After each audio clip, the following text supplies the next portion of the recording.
Patuloy na nananalig ang Malacanang na mabibigyan ng mapayapang solusyon ng kaguluhan sa Sabah.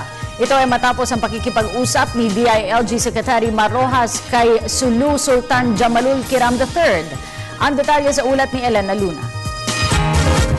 Nagbigay na ng update kay Pangulong Aquino si DILG Secretary Mar Rojas matapos makausap kahapon ang kapatid ni Sulu Sultan Kiram III na si Sultan Esmail.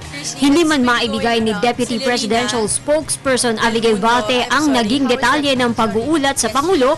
Positibo ang palasyo sa kinahinatnan ng naging pag-uusap. The results are initially encouraging. Remember, this is a continuation of the President's objective to still find a peaceful resolution to this particular incident.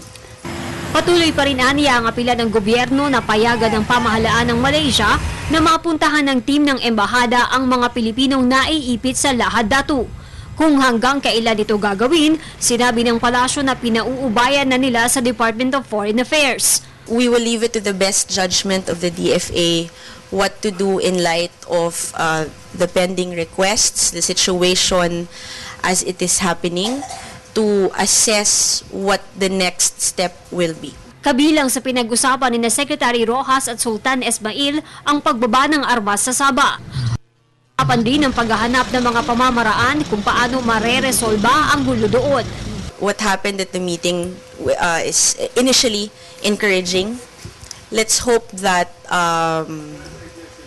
it will continue to be encouraging. Para sa Telebisyon ng Bayan, Elena Luna.